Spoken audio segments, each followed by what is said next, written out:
বন্ধুরা, পূর্ণিমা কখন পড়েছে? মাঘী পূর্ণিমা একটি বিশেষ পূর্ণিমা এবং এই মাঘী পূর্ণিমা বা মাঘ মাসের পূর্ণিমা 2024 ফেব্রুয়ারি মাসে কবে পড়েছে এবং কতক্ষণ থাকছে তিথি রইল তার সাথে সঠিক সময় সূচি ও বিশেষ একটি টোটকা বা উপায়, যার ফলে আপনাদের জীবনে মা লক্ষ্মীর আশীর্বাদে সর্বপ্রকার মনোবাসনা পূর্ণ হবে। বন্ধুরা, বিশ্বাস করা হয় ধর্মে কর্মের কাজে যদি এই মাঘ মাসের পূর্ণিমা বা মাঘী পূর্ণিমার মনোনিবেশ করা হয় তাহলে তা বিপুল পুণ্য এনে দেয়। বলা হয় যে মাঘ মাসের পূর্ণিমা যে মানে বা যে এই পূর্ণিমার ফল পেতে চায় তারা যদি এই সঠিক নিয়ম কানুন রেখে এই দিনটি পালিত করেন তাহলে সেই পুণ্যটা হয় অনেক লাভবান। বন্ধুরা, এমন দিনেই জগতের রক্ষাকর্তা শিব বিষ্ণু ও মাতা লক্ষ্মীর বিশেষ পুজো অর্চনা করা হয়। এই দিন পুজোতে সফল করার জন্য অনেক প্রকার ফুল দ্রব্য মিষ্টি এনে ভগবান বিষ্ণু ও মা লক্ষ্মীকে খুশি করার জন্য প্রতি সনাতন ধর্মের ঘরে ঘরে মাকে এবং বিষ্ণু ভগবানকে পূজা করা হয়। বন্ধুরা, শাস্ত্র মতে পূর্ণিমা ও অমাবস্যা বিশেষ গুরুত্ব রয়েছে। বছরের 12টি পূর্ণিমা তিথি পাওয়া যায়, তার মধ্যে বিশেষ এক তিথি হলো যেটি মাঘ মাসের পূর্ণিমার তিথি। এর গুরুত্ব বলা হয়েছে শাস্ত্রে অনেক। বলা হয়েছে পঞ্জিকা অনুসার যে এর সঠিক সময়সূচি কবে পড়ছে 2024-এ। বন্ধুরা, উল্লেখ করা হচ্ছে এই পূর্ণিমা বা মাঘী পূর্ণিমা যেটি আমরা বলে থাকি এটি বাঙালি পঞ্জিকা মতে ফাল্গুন মাসে পড়েছে এবং এটি বিশেষ এক পূর্ণিমা। তাই এই পূর্ণিমার ফলপ্রদান পেতে প্রতিটি ব্যক্তি জানতে চায় এর সঠিক সময়সূচি। মাঘী পূর্ণিমা 2024-এ বিশ্বাস করা হয় যে জগতের কল্যাণদায়ক শিব বিষ্ণু ও মাতা লক্ষ্মীর বিশেষ পূজা অর্চনা করা হয় এই দিনে এবং এর সঠিক সময়সূচি মেনে যদি এর পূজা পাঠ করা হয় তাহলে তার 32 গুণ পুণ্য লাভ হয়। মাঘ মাসে 2024 তিথি হিন্দু পঞ্জিকা অনুসার 23শে ফেব্রুয়ারি 3:36 পড়বে পূর্ণিমার তিথি। পরের দিন 24শে ফেব্রুয়ারি সন্ধ্যা 6:34 পূর্ণিমা তিথি শেষ হবে। ফলে 23/9/24শে ফেব্রুয়ারি পালিত হবে মাঘী পূর্ণিমা। বন্ধুরা, মাঘী পূর্ণিমার শুভ মুহূর্ত। বন্ধুরা, মাঘ পূর্ণিমার পুণ্যদায়ক ও মাহাত্ম্যপূর্ণ যে দান ও স্নান করার জন্য শুভ মুহূর্ত সেটি শুরু হচ্ছে ভোর 5:11 থেকে আর শেষ হবে সন্ধ্যা 6:02। অভিজিত মুহূর্ত শুরু হচ্ছে 12:12 থেকে শেষ হবে 12:57। চন্দ্রোদয় 6:12 শুরু হচ্ছে। বন্ধুরা, মাঘী পূর্ণিমায় কি করণীয়? বলা হচ্ছে মাঘ পূর্ণিমার বিকেল দিকে ব্রাহ্মণ ও দারিদ্রদের কিছু দান করলে মেলে প্রচুর পুণ্য। তার আগে আপনাদের এই দিন ভোরে উঠে স্নান করতে হয়। স্নানের জলে পারলে কিছু জব অথবা কালো তিল মিশিয়ে স্নান করা উচিত। মাঘী পূর্ণিমার দিন পূর্ণ স্নান করা উচিত পবিত্র নদীর জলে। তাই যারা গঙ্গা নদীর তীর্থে যেতে পারছেন না তারা অবশ্যই এই কার্যটি করতে পারেন।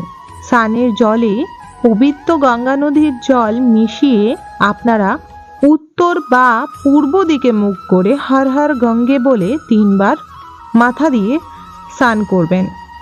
বলা হয় মা গঙ্গা বলেছিলেন কোনো ব্যক্তি যদি গঙ্গায় স্নান করতে আসতে না পারে বিশেষ কোনো দিনে সে যদি গঙ্গা জল নিয়ে যেখানেই আমাকে স্মরণ করে স্নান করবে বা যেখানেই আমাকে যে জলে স্মরণ করবে সেখানেই আমি উপস্থিত থাকব। তাই এই পুণ্যটি লাভ করার জন্য আপনারা এই কাজটি করতে পারেন। বলা হয় মাঘ পূর্ণিমার দিন দান করার একটি বিশেষ মাহাত্ম্য ও পূর্ণতা লাভ করা যায় এবং গুরুত্ব রয়েছে।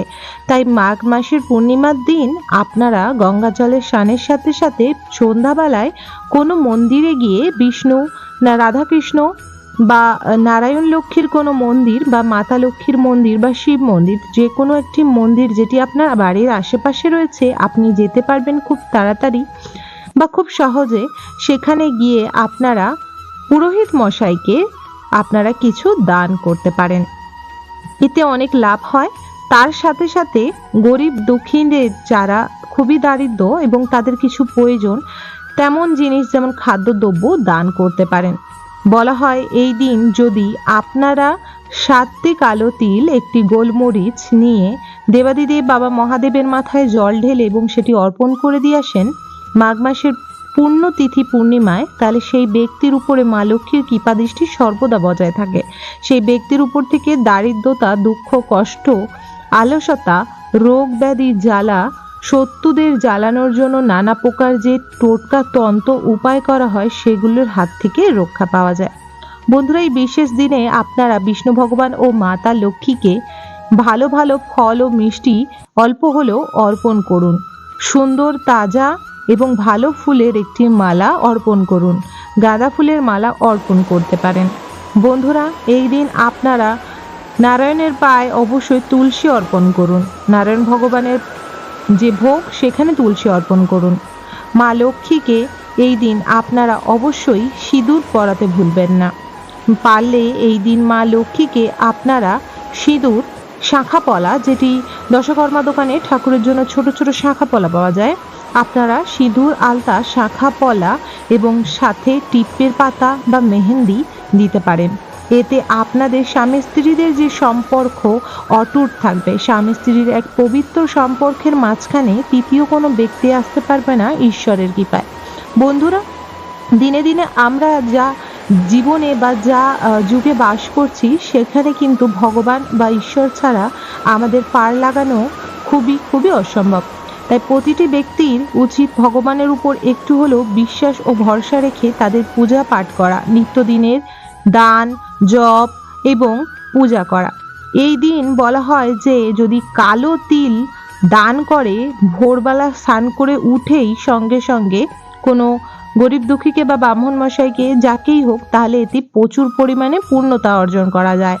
বলা হয় এই পূর্ণতা 100,000 বেশি পূর্ণ লাভ করে দেয়।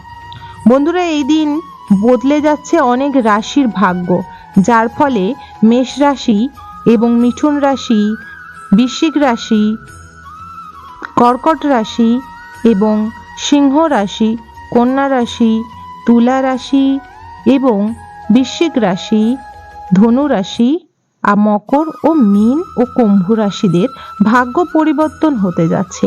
তাই এই দিন আপনারা সঠিক নিয়মে পূজা পাঠ করুন।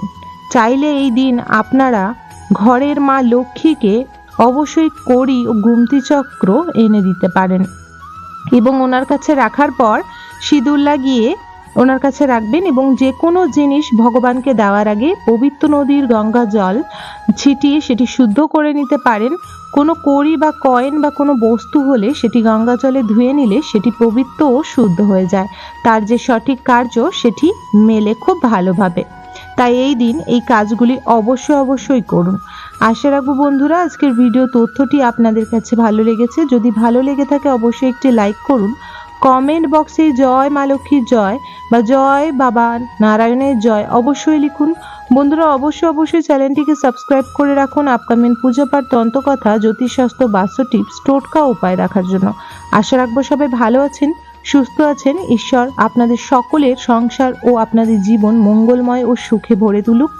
বন্ধুরা, সবাই সুস্থ থাকবেন ও ভালো থাকবেন। জয় মা লক্ষ্মীর জয়, জয় বাবা নারায়ণের জয়। রাধে রাধে।